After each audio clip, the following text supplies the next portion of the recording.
Za ovo se vredi čuti. Ti razumeš ptičji jezik. Hoćemo da ti ispunimo jednu želju. Samo kaži. Ne traži ni zlato, ni moć, ni dug život za sebe.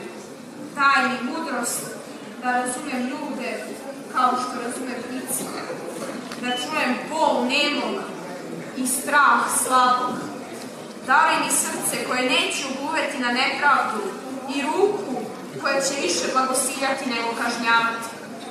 Ako mi jednu želju ispunjavaš, neka to bude da služi, a ne da gospodari.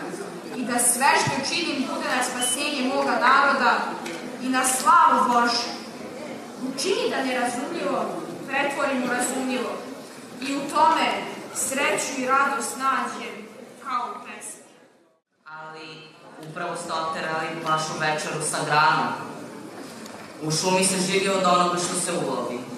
Možda, ali u duši se živi od onoga što se poštedi.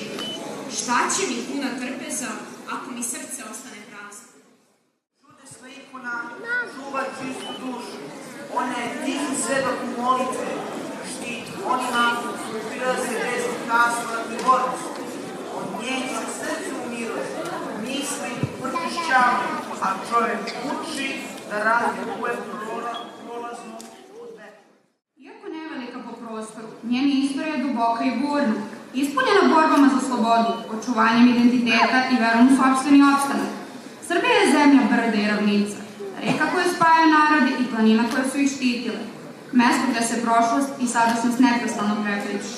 Oni sa istoka govorili su za ovu zemlju da je na zapadu, oni sa zapada da je na istoku. Tako i ona vekovima stajala na međi svetova, ni sasvim jednom, ni sasvim drugom pripadajući, već uvek izložena uticajima sa obe strane. U tim vremenima najviše je stradao običan narod, koji je, iako malobrojan, nosio na svojim plećima teret tuđih ambicija i ratova, nastojeći da sačuva svoj jezik, veru i život. U nevoljama i razaranjima narod se okretao Bogu, tražeći utehu u molitvi i snagu u veri, jer je ona bila jedino utočište koje mu niko nije mogao oduzeti.